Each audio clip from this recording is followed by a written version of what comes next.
you just have this healthiness of people challenging each other in a constructive way, and people don't react defensively to it.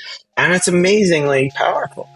Hi, and welcome to the June podcast. I'm your host, Enzo, co-founder at June. In this show, I'm talking to the most inspiring product and growth leaders out there who will share their tips on how to launch and grow your SaaS. No fuss, no BS. I hope you enjoyed the show. So, hi Brian, and welcome to the June podcast. I'm really excited to have you here to chat about product and becoming a product leader. Sounds great. Thanks for inviting me on. So, a little bit about yourself. You've been at Intercom for more than 9 years. I checked that. Tell me if I'm wrong. Yeah, that's right. That's right. So you started as a product manager, correct? It was my first time I was a product manager. It was my first role as a product manager was in Intercom. I worked in UX beforehand. So yeah, I was a green product manager. Was it your dream to become a product person? Was it one of the reasons you joined Intercom or not really? The way I'd frame it was the story was I was trying to get Colin to come to the company I was at. And then it didn't work out. We didn't have headcount to hire. And he's like, actually, because we both knew a bunch of the early Intercom folks. He's like, I actually got a job over there. And initially it was design. And he's like, it's actually product management. I was like, what? And that was the first time I was like, Intercom is, I'm like, I think I can do that job. So I was just waiting till Intercom grew enough that I could actually be of value there. And I was like, maybe I can do that. So it's basically product manager was me jumping at the first job I think I had a chance to do at Intercom. Since then, you've climbed the ladder from product to senior product, group product, head of product, and then VP product, which is your current role. And you are what I call a gem. I think a lot of time in scale-ups, you don't see the people that are doing the hard work. They're not too visible from the outside, but actually they deliver a lot on the inside. And I think you're probably one of the secret weapons of Intercom. I wildly disagree. No, it's nice. I appreciate the kind words. And I like that you said I'm doing the hard work. There might be some people who disagree with that one as well, but I'll agree with everything you said. So I'd like to start with your early days at Intercom, maybe go back a bit in time. What was Intercom like? What stage was Intercom when you joined? I joined right at this, it was like 35 people, and it was at the stage where Intercom, before I joined, Intercom was basically one big, effectively R&D team plus a little extra. And then I joined at the Series A funding, and it went to 4, so there's actually 4 product teams. So it was like that first set, it was probably that first meaningful step. Well, maybe, I don't know, there's probably multiple steps you understand better than me at that early stage. But that was the main thing. Basically, Intercom had been one basically big fungible team doing everything. And then now it broke out into where there were 4 product teams. So I was one of those first 4 PMs hired. Do you think they did a great job to hand over the work, or what do you think made it work so long? Another... I'm thinking, no, it's definitely true. So Colin, Michelle, and me, all of us were first-time product managers. So that's kind of probably wouldn't expect it looking back. But yeah, the first hires, none of them. And this was, by the way, the previous story was Paul and Des and the other crew there had all been debating, do we need product management? No, we don't need product management. So they initially said there's no way we're bringing product management into Intercom. Then they changed their mind on that. And then the first 4, I think Luke, the other guy, I think he had done it before, but 3 of the first 4 were all green.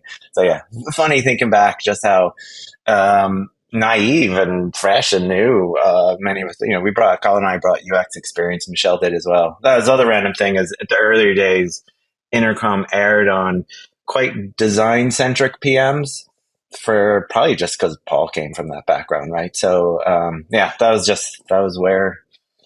the space most of us were coming from. And we tried to deliberately hire PMs of different persuasions and backgrounds and biases just because it was too heavily weighted towards all of us coming from one place. But yeah, that's where it started from. Do you remember from that time, so from the early days as a PM, and so kind of working with the management that sometimes probably was not convinced about having PMs, do you remember some of the hard decisions that you had to make, or maybe some of the difficult trade-off in the early days? Is there any story that comes to your mind maybe? One thing that jumps out is I remember Paul, and he's our chief product officer now. He wasn't one of the founders, but kind of in the pre-first year, or early on there, the big coup early on when they hired Paul. And he was pushing of like, we need to do emojis. And so this was for teammates to send to their customers to be able to send emojis back. You know, it seems antiquated now talking about it, right? But at the time, I remember as the PM, I'm like, I've got like 50 problems here going in, and you want us to do it. Like, no one's talking about emojis. And I was like, I get it. You know, we get it. Our mission is to make Intercom business personal. And that would be a nice thing to do. But Jesus, like, do you feel the pain of all the bleeding parts of our product over here? And he's like, yeah. No, we need to do emojis. And now he actually had quite deep rationale from really like a why these matter, why emojis matter as a way to connect and to bring a connection. And there was depth to the thinking, but there was no evidence to the thinking. It was just pure product conviction. And at that early stage, quite a mission driven part of it, but it was just pure product conviction. And so it was like, I think when you're smaller, in some ways you can say it's easier, but you've got so little to expect. You know, your team, like 4 teams would seem huge, right? To the first startup size, but even still, you've got like every week is a huge thing. So to spend, I don't know how long it took, a couple weeks or whatever it was a big spend for something that was optional, you know, something that was like a speculative. So I just remember feeling that trade-off at the time and it kind of feeling like a crazy decision. But then in retrospect, it is like, we still hear people talking about, you know, that's one of the things they still love. I love for support. We said emojis are a big part of it, and not spread broad and wide. But at the time was quite unusual to bring that into the business world. Oh, yeah, we had another one where I remember my version of doing it. We had a thing called the inbox of love, which was, hey, people are getting the CSAT scores, right? Customer satisfaction scores, right? This conversation. And of course we put emojis in ours, and it was like, we want to like surface this. Like, it's such a hard job to have when you're talking to customers all day long and you're dealing with lots of frustrated people a lot of the time. Like, give these signals of positivity, right? It was like the inbox of love, and you'd click it and you'd get the hearts going over if someone rated you there.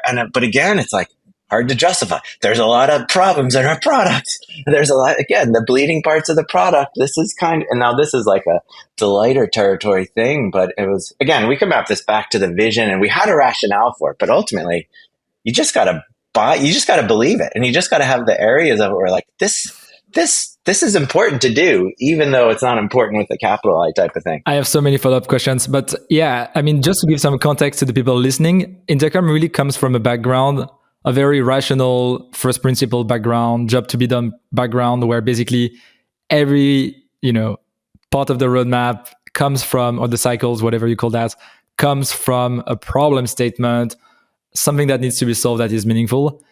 And that emoji story actually has stick with you guys for a long time, because there is even an article on the blog where you explain that part of the roadmap is irrational. And as far as I remember, the emoji is the example you give.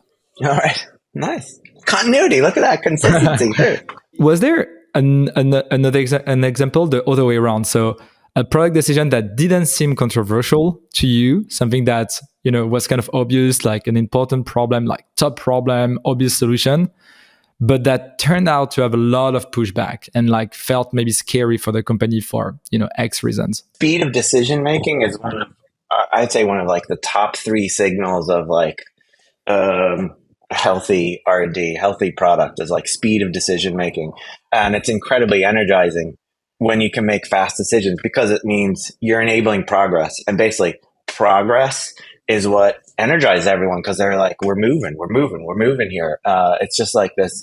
And you can get that snowball effect. But decision making minus the why can kind of, it just slows it down, because people are like, okay, we made a decision, but and if they can, even if people don't agree with it, if they can understand the rationale behind it, then it enables them to say, I can disagree and commit and get behind it.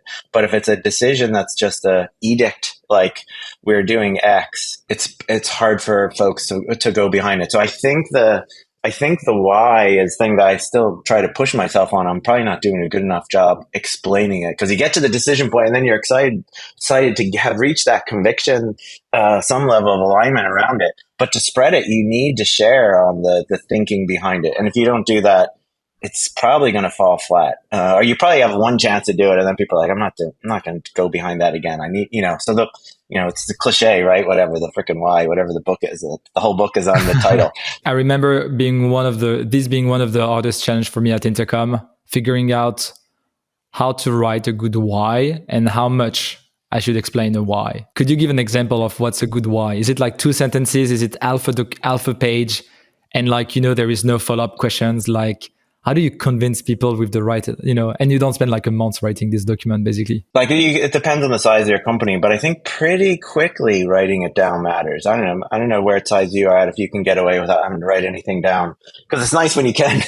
It's nice when you don't have to write anything down because the team is small enough. You can just do it all verbally. That's a massive luxury. I think pretty quickly it scales to where you have to write it down.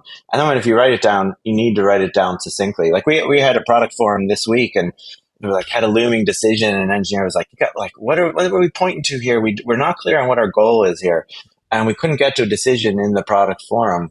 And I had a few chats afterwards, and it's the same story. You force yourself to write it down. What's the simple, reduced narrative here? And there's like 4 bullet points. And yeah, you could write a page on it. That was like a simple example. Like, the best strategy is pretty short and sweet and simple, and can be reduced to 4, 5, 6, 7 bullet points. And to your point of like, this is what's so hard to think, particularly about PM, is like, when are you wordsmithing? When are you like spinning your wheels and going around versus what actually, does this actually matter? Is this going to make a difference if I can sharpen the way I'm thinking about this, or is it not? So that's that huge judgment call there. But I think, to answer your question, I'd always err on short and sweet is way more valuable, and then context for a smaller number of people who really need to go deeper, or the odd person who wants to like dive in. It depends on I don't know. Where's your head at for that? Where do you err on the side of No, short or I long? want to hear your thoughts. Yeah, I remember reading a couple of books about how people think, because there seems to be some sort of rationale that just lands on most people's mind, right? There's just like I think I read like 3 or 5 ways to structure the reasoning, right? And this is what like most consulting firms are using. And I just feel that you were very strong at writing this problem strategy alignments documents and things like that. And I always kind of struggle a bit more than you. And I was always wondering how you did that. It's an illusion, I think. I was thinking about this and getting my head around this. Like, I think strategy docs are the hardest freaking docs to write. And it's like, you go out, you look for templates and try to come up with your own template, but really you need to be so pragmatic. Rather than there being a way to do this, I think it's, what do we need to do for this project, this strategy, the state we're in now? And that changes and evolves quite a bit. And sometimes, the templates are, we've got our problem statement template. That's like, hey, let's give a good starting point and just adapt to what you need for what's there.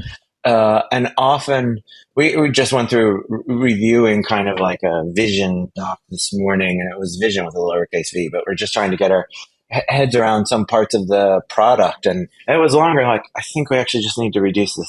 This does feel like it just needs to come down to about 6 bullet points and maybe 1 diagram, and sometimes you have to do that. You've heard what is it, E.B. White or something like, sorry, I didn't have time to write a shorter letter. It takes it takes time to get to the short distillation of things. And that time requires going longer and in more depth. Then you can come back and actually, now we can distill this down. So brevity, right.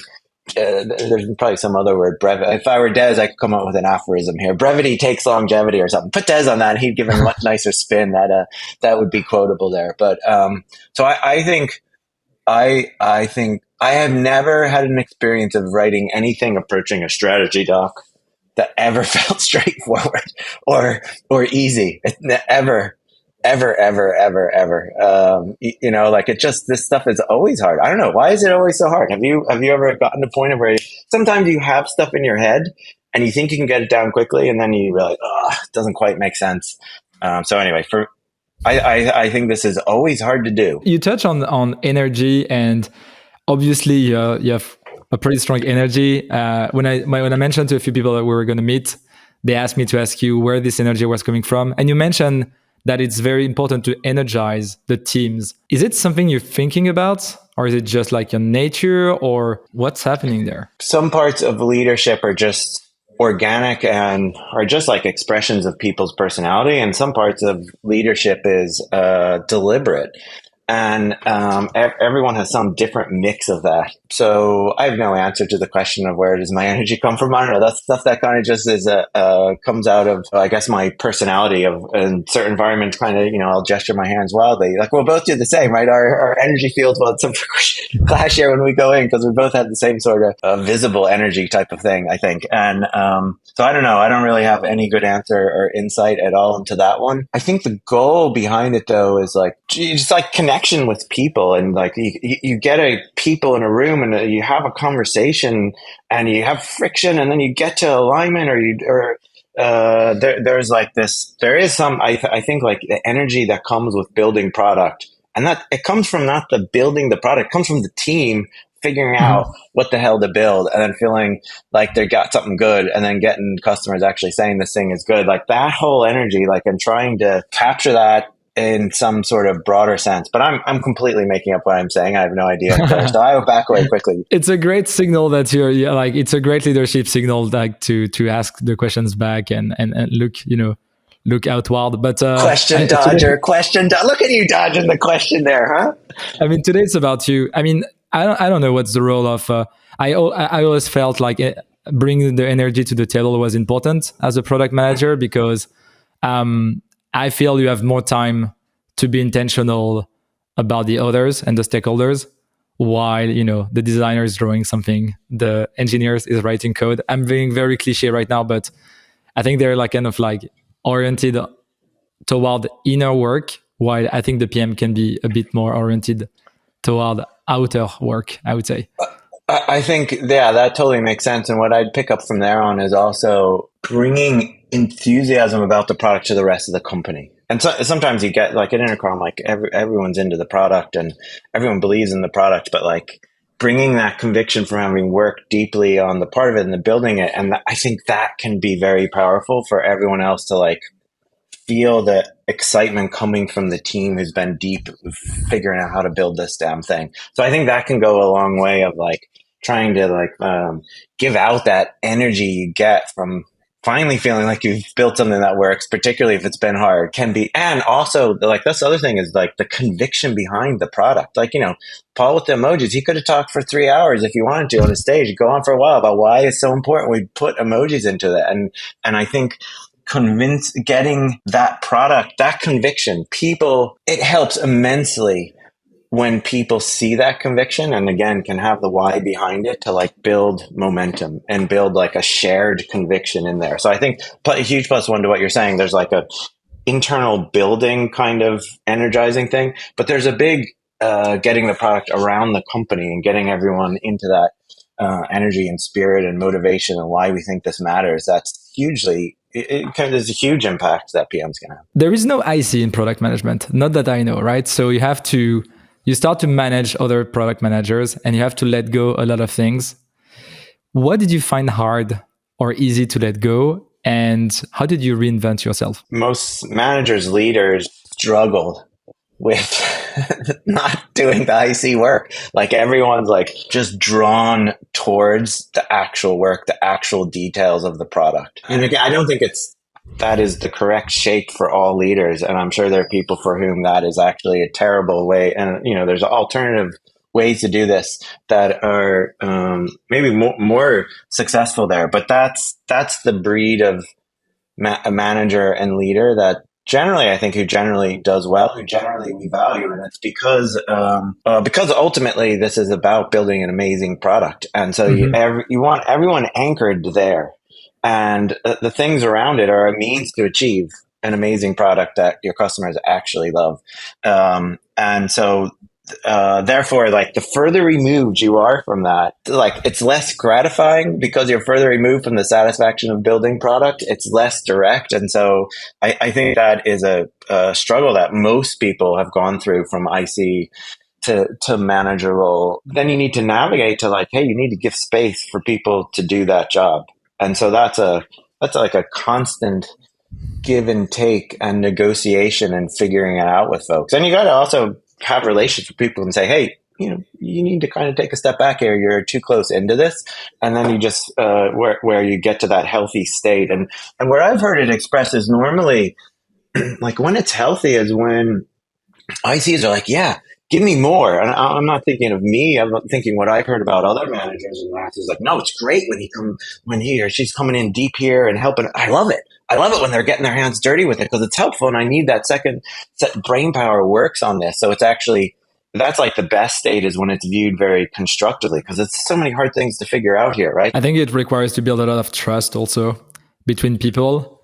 But I think it's one of the best feeling when you let go and people do actually a better job that you could have done.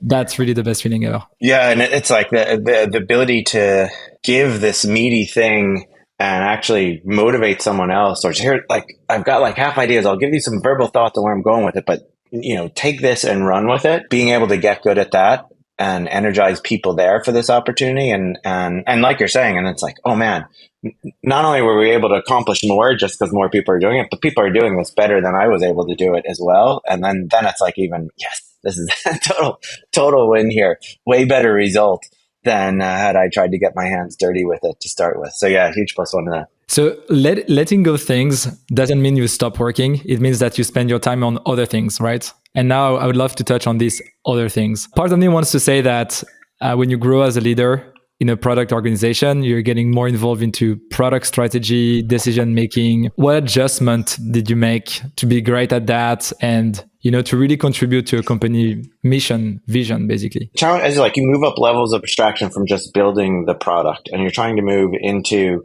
the product strategy and then the business strategy. If those are like the two broad steps upwards and outwards, and it's trying to like the challenge becomes trying to merge like what you know about the customers and what you know about the product, and having the friction come more broadly out with the other areas of the product, and then all of the commercial realities of what the business is trying to do, and then just the realities of the other parts of the business. And you realize, as you know well, like it's incredibly hard to like build a business with all the, it's like, I don't know, every business is kind of a modern miracle in a way that this stuff can ever get off the ground. There's so much stuff to do, so many ways, so many parts of this to try to get right outside of just having the product be good. I think part of leadership is extending outwards. It's broadly extending upwards and outwards and trying to figure out where the product perspective can meet and make all of those things better. I don't know, that's pretty vague and hand wavy. As you're moving into leadership roles, you need to be deliberate about part of it and recognize which parts are you not doing well without having to think about it. And part of it is also recognizing like the role you need to play. Like I remember once, must have been maybe when it was a group PM role. I don't know which one it was, but we had a project and it was, I don't know if it was like, it wasn't articles. I don't remember which project it was that released. And like, we're like 2 weeks before launch. We need to go hard in quality. This is normally when Paul Adams puts the motivating message in the team Slack channel. And he's like, okay, we got 2 weeks. We got to need our QA hit list. We got to go after this. Let's motivate. Let's keep focused on this thing. And I was like, I know this is the message we need to do. And I feel like a total fraud writing this. And I know everyone, when they see me writing this, they're like, come on. And he's like, and I was like, no, but this is like, it needs to be said.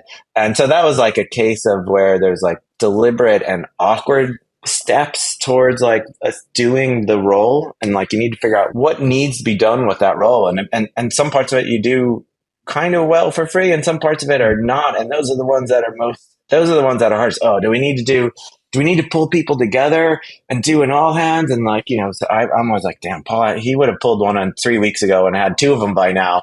And I'm like, I don't know. I was like, is it so expensive to pull all these people in for half an hour? So it's like, I think a big part of it is realizing where your own inclinations are the wrong ones. And like, I don't trust, know when to trust your instinct of like, no, I'll lean into this versus, my instincts on this area are kind of, I need to almost counterbalance and go the other way. So I think I don't know if that's really answering one part of it. Maybe steer me more of what areas of that are interesting. No, I think you answered the question. I'm trying to understand if you were intentional on this one or if it was more like a natural process progression. And when I hear you, it feels like most of the things were just natural in a way, like you just slowly grew into these topics, build your intuition, build your expertise.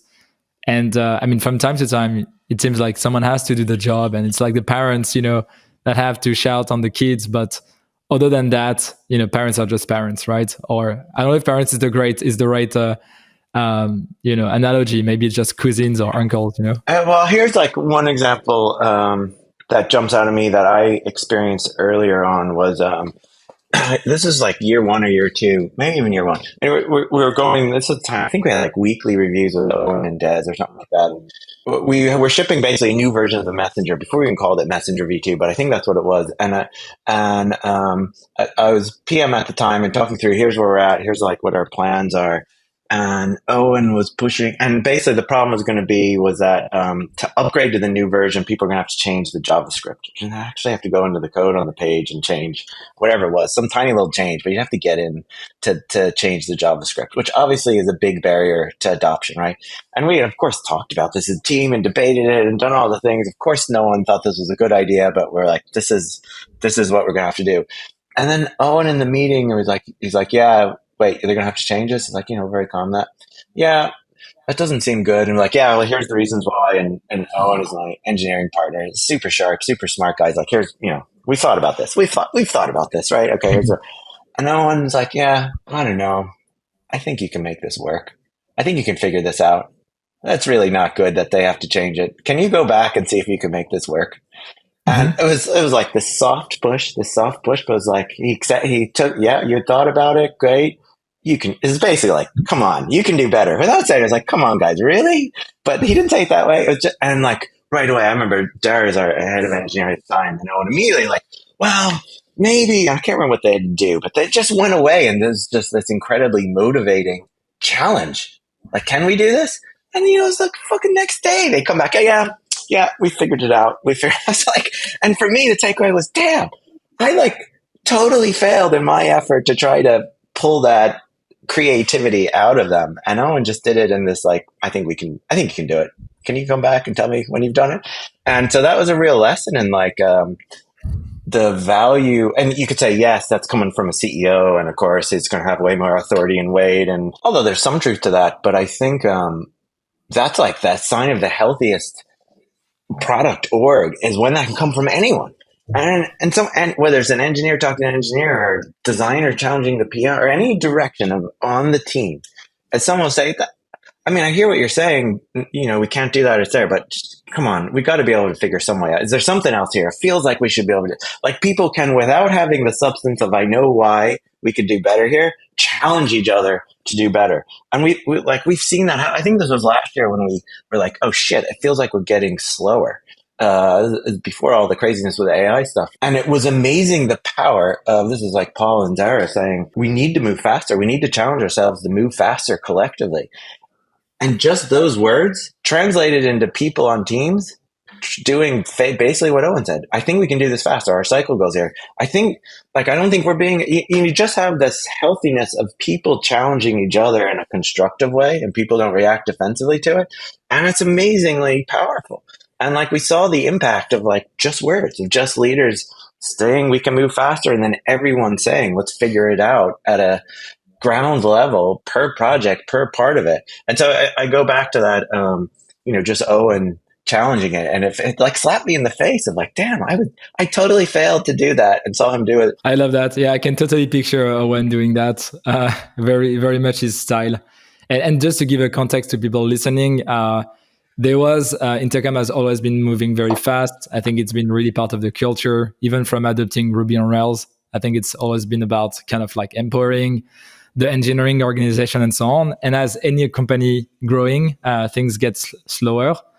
And I've heard multiple times that you folks have kind of gone back to the roots and started to ship very, very fast. And I think a great transition here would be to talk about Fin and the AI product that you launched, which you launched very, very fast. I'm sure it's not fully ready, and there are lots of missing parts, but I'd love to talk about that for a couple of minutes. Sure. So can you walk us through a bit what was the process of building Fin, from 0 to 1? Pre-Fin, like basically, Fergal, our head of ML, was like right when ChatGPT launched. We had a team who immediately understood the impact of what was launched. They could detect it in a way even those of us, everyone who's excited, they're like, oh, no, we understand the leap in technology this represents. So we had like deep expertise, and they were able to plumb this, validate this earlier on. And we're like, okay, they're like, this is for real. This is serious leap in technology. This is going to be really big. And we optimized for speed initially for the like it was like hallucinations. So Fin is the obvious first thing to build. It's like hallucinations. You can't trust it. Product's dead on arrival. And so we focused on these inbox features that were fast to build and of some value, and still proving to be of some value. And then it was like mid-late January, where one of the engineers who was like, we were like, hey, let's not lose sight of the big prize here. Maybe we're being too cautious. And one of his engineers was, I think it was Mario earlier on, was like, hey, I think we can kind of get around these hallucinations. I think we can solve this. And then the team did a little more validation. It was like it really kicked off in February. It's like, oh, we think there's something here. So in February, we went from like February to when we announced it was middle of March, I think, second, third week of March. And that was a super small team where you basically had Fergal and his team ML, which not that many, I don't know, like 8 engineers at the time or something like that. And like I was pretty hands-on. Emmett was hands-on doing with the market stuff. We basically had a very small team getting to but that was just the announcement. We had a prototype that we showed by the middle of March to show, hey, we've got something real here.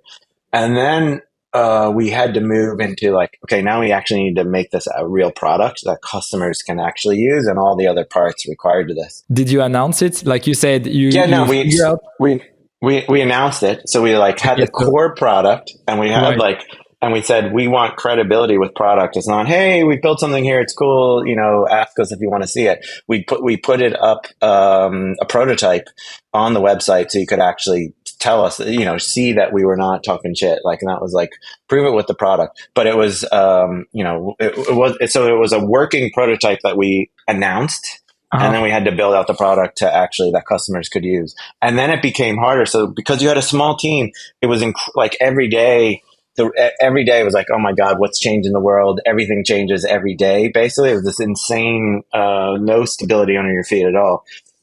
Get to that point, and now we need a bunch more teams to actually productize this. And now it's going to be even harder to move at speed in some sense of like connection and collaboration. So it was super hard. Everyone just had to be willing to like jump in with a lot of uncertainty and messiness there. With minimum, like we didn't have a big kickoff. Everything was just fast. We were optimizing for speed because we had conviction that the core product proposition was roughly there. So anyway, let's see, I'd like jumping ahead. So I think it was about 2 months, including there, like, and I know you want to talk about pricing, including there, we had to build new pricing for this, which by the way, slowed our bigger solution of pricing because we built Fin pricing. And was a hard one to figure out. So anyway, 2 months with like, ended up being 4 or 5 teams and a huge chunk of the company to get it to release. And then we just started, okay, now we're actually starting to roll it out to customers. And then we just got a couple weeks ago to generally, so anyone can get Fin there. So it was like, and that was second week of June. So the actual dates were like engineering work like started properly, start of February. So it's funny. It felt super fast, and then it felt like, damn, at the end, it was like almost like looking back, it's like, was it that fast? I don't know, but I think it was pretty fast to get it from an idea in the head basically to something that customers could actually buy.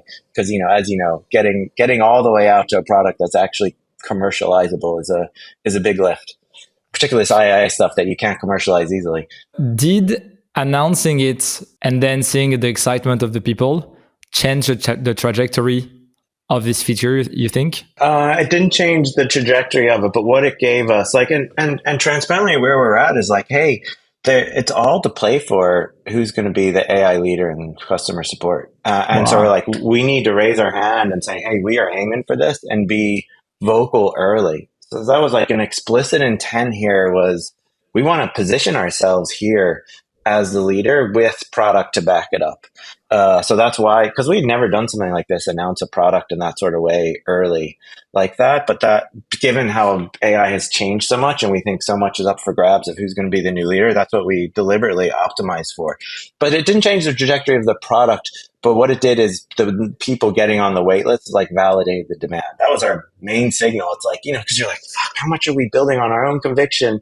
Like what external validation do we have? And that mattered because it was way more than we've ever gotten for anything. So that was our, okay, there's serious demand here that we've never had before. We really do think this is unlike, like genuinely, we think it's unlike anything we've launched before, and it's like the how compelling the core product proposition is. So yeah, but it didn't change the core proposition until we started getting deeper into beta feedback, which took longer.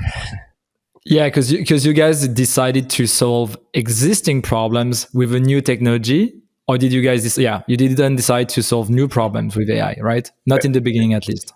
Well, like interestingly, the inbox stuff, which is like what everyone's built some version of that now at this point, which is make it polite, make it more formal. Those are actually, those weren't really existing problems any technology was trying to solve. That was like a whole new capability of let's like help me write my text better, I would say. But whereas Fin is Fin is the same product proposition as Resolution Bot, fundamentally, like automatically answer your customer's questions, but But you don't better. need to train it. Like the whole next level of it, a true next generation of technology. That sounds cliche, but totally true there. But absolutely, it not only is it an existing problem, it's actually existing products, our own existing products. So it's really disrupting our own product here.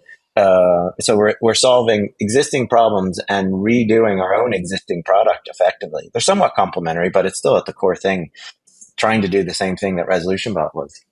I love that you're doing that. Steve Jobs was very famous. I hate to quote Steve Jobs. You can't do that in 2023 anymore. But he was very famous to say, let's cannibalize ourselves. Like if there is a better product and we can launch it and it will take out the former product of the market, we should do it. So that's why, he launched the iPhone that basically killed the iPod and things like that.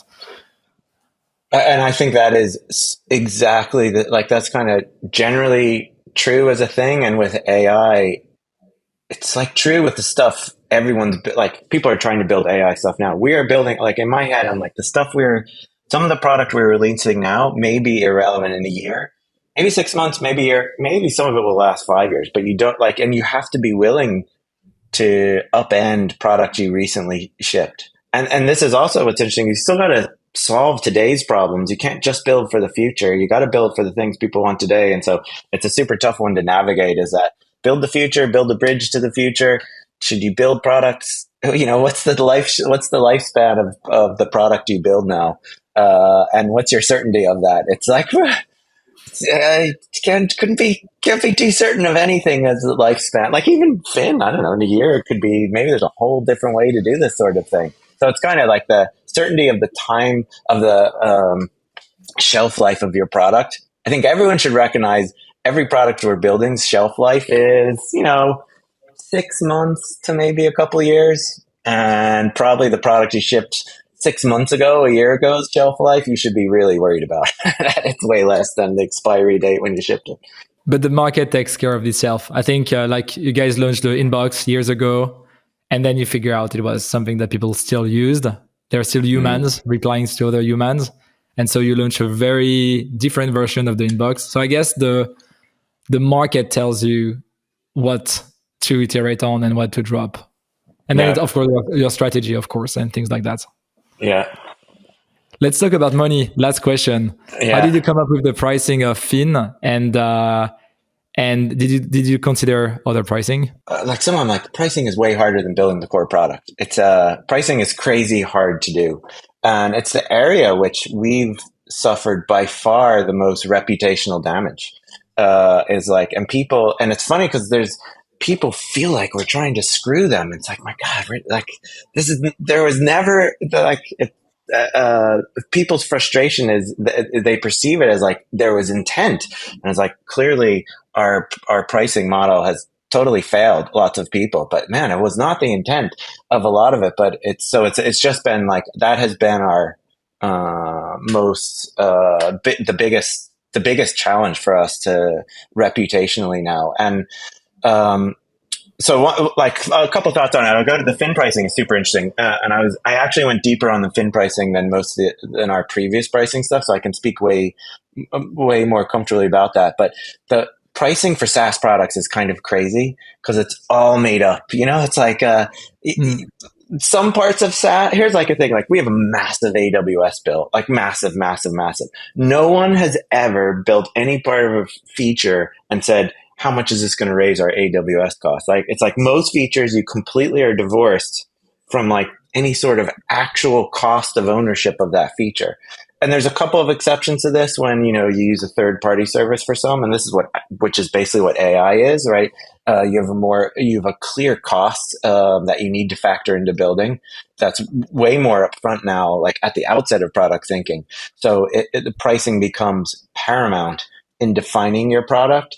But going back to the main point is like SaaS pricing is like it's all kind of it's all made up. It's all artificial. And then you go back to like even further. But like I was thinking, it's funny. We pay by electricity by each little tiny unit, but we pay for our internet in this big, massive bundle. Mm. Why? It's just like that's the model. The telcos and all of them have figured out is the way to do it. But it's all. What I'm saying is there's a huge amount of arbitrariness and made upness in pricing. And particularly with SaaS, because there's not like it's not like It's the it's value you true. perceive. It's Yeah. true everywhere, but it's particularly true with SaaS, right? So anyway, it's just like this is and that makes it, I think, way harder in a lot of ways. But anyway, speaking, so Fin was like easier because basically the cost of running AI are so high that basically almost from the get go, you're gonna have extra, you're gonna have to charge extra, right, or something like that. it was easy that we knew we'd have to do something different, but what to Right. do was hard. So you get in these incredibly fun philosophical conversations on pricing of like usage to value based pricing. Mm. And we did the spectrum of like usage based pricing, which is you almost meter your API usage of OpenAI, right? Of GPT. You almost could will literally transmit that plus some value percent on top. Or you could go to the far other end, which is we try to charge based on the value we're delivering to our customer. And then we Mm. looked at multiple steps along the way that were in the middle there. Like, for example, we could have charged per answer we give. So that's like, and whether it answered the customer's questions or not, that's kind of what you're paying for. So that's somewhere in between usage and value. And we Mhm. netted out at like trying to map towards value, which is towards when Finn resolves a Resolves a conversation, answer a conversation. Yeah. customer's question. And, but Ambitious, this right? is right. But it's hard because it's hard to predict. It's hard to estimate what the costs are. It's also subjective. It's like, and we've defined it in a way of if it doesn't go on to a teammate and there's, so it's like, but then people are like, well, is that really a resolution? Well, let me go in and assess the question. So you think going by value based pricing feels like clearly aligned to the customer's interests. If you're paying more, I mean, if we build more value and we deliver more value, like our interests are aligned. Like Exactly. you're only paying more and we're only making more if the product is delivering. All of that, like conceptually, feels like, oh, that's amazing. But it's more subjective. And then people are like, I'm paying money for something that's a little more, wait, is it a resolution? Should I count that? Can I go in and count? If the customer didn't tell me for sure that I thought that was a resolution, does it count? Should it count? So it's hard. So this stuff is incredibly hard. And like what we've tried to do with Finn is we're like, our strategy is not to make money on Finn. And it's hard to figure out how much to price and not make money on it. Like it's really hard to price these things for all the variables at play and all the changing technology stuff and how much is it going to get used. So it's incredibly hard to price this. But what we've tried to, Finn is really our first step in like trying to recast Intercom's approach to pricing where it's transparent.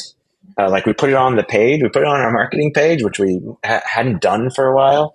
Um, and it's simple to understand how it works, although you do need to understand what a resolution is. But like trying to get to this new spirit of pricing for Intercom, there it's like simple, transparent, and fair. Fair is like so hard to figure out what it means, but man, it is. So, and in doing Finn, we've slowed down our bigger swing at trying to get our pricing right. But yeah, I just think pricing is incredibly hard. AI adds a whole new element to it where you got to think of pricing fundamentally to your core product proposition. There's a bunch of cool AI stuff you could build, but might not be feasible given the cost of the models. But that will change. pretty soon. Turbo came out unexpectedly and stuff like that. So, so that's kind of like the high level framing of where we're at. But it's interesting, the pricing, you have to like do the same thing as any part of the product. How do customers react? Does it work for them? Is it there? Is it, is the metric because of it's just like building product in so many ways of trying to figure out because it's like what works in the market. Does this actually, solve the customer's problem? Isn't quite the right framing for pricing, because solving the problem would mean giving it for free. But, something approaching like there's a better framing for what it is instead of solving the problem that pricing has to do. I think people say capturing the value. Yeah. Well, yeah, exactly. Capturing the value that the customer feels good about, right? They feel good about, yes, I'm happy to pay for this value. Yeah. Value-based pricing. Yeah. So, but I think it's such a great conclusion and a great illustration of what Intercom is trying to achieve. And I mean, there are two ways you can change your pricing. Either you spend years iterating on your core pricing, or you launch new things and then you try to come up with the right price for them. And this thing, like Finn has done such a big splash that I think, thinking deeply about its pricing probably had more impact than you think on the perception that people have about your pricing. And definitely from what I've seen, like people talked a lot about this pricing. All right. Well, that's good to hear. I'm delighted to hear that. So hopefully we'll be able to transfer that general sense of like, oh, this seems like a reasonable way to do things in a fair way. We'll try to transmit that across the whole pricing thing. But man, I'm sure you know this, right? Pricing is hard. It's like the dirtiest secret of building product. Pricing is so hard. Pricing is so hard. It's just so hard. At our stage, what we do is what most startups do is we try to iterate every 3 months. Yeah. We have a checkpoint, we just need to go through. Yeah. Otherwise, there is no way to do it. You can achieve, our great state of play. We've got like 20 different pricing plans that our customers are on. That is great technical and product debt to carry around, man. That's the challenge. God. That's the challenge of iterating on pricing, is the cost, because you can't casually push everyone over to it. So yeah, it's like, it is a beast. Pricing is a beast, but it's conceptually incredibly interesting. And it just has that, that it just has this cold, hard market reality. That's fun to build in, hard but fun. I remember that debate, and then let's wrap it up. I did remember that debate at Intercom when we introduced SAML SSO. So when we introduced the kind of enterprise ready login methods, there were like two parts of the companies. One that wanted to charge the enterprises, right? Because of course it's such an enterprise ready feature. And another part of the company that was, we would be ashamed if we charge for security, because security should be a table stake. And there was, I remember this website, which was a wall of shame of companies that were charging for SAML, and people were so afraid that we would be on that list. Yeah, man. And I forgot what we did. I think we charged for the enterprise plan, right? I forgot what SAML turned into. I think we did. Yeah, it's like it's all these concepts: willingness to pay, and what's the line, and what's the product there. And I think it's funny because product people generally want to give everything away for free. Like our tendency is like, our starting point is like, no, this is a meaty problem. Everyone should be able to solve this problem. But of course, that's a terrible way to run a business. So it's that's like a fun thing for, I think, every PM to like that journey to go on the PMP reality of it. But fun times. Yeah, and that's a problem like for another day. But when you move from product to like a founder role, these things are kind of like they hurt. Like they hurt a lot. Trust me. We're at the end of the episode. Thank you so much for coming. I really love the chat. Thanks, Enzo. Pleasure to be here. Great to chat. I'll make sure to add some of the references you mentioned in the description. And I also wanted to give a chance for people to find you online. Where can they find you? I just go for Twitter. I'm not too active on it, but yeah. So okay. Do you know your handle on Twitter? No. Underscore, right? I think Brian underscore. Brian underscore Donohue. Yep. Awesome. I'll do that. Thanks again, Brian. Have a good one. Okay. All right. See you, Enzo. Thanks. Thank you for listening to the June podcast. If you enjoyed this episode, please leave us a 5-star rating and subscribe. This episode is powered by June. For a better way to do product analytics, visit june.so.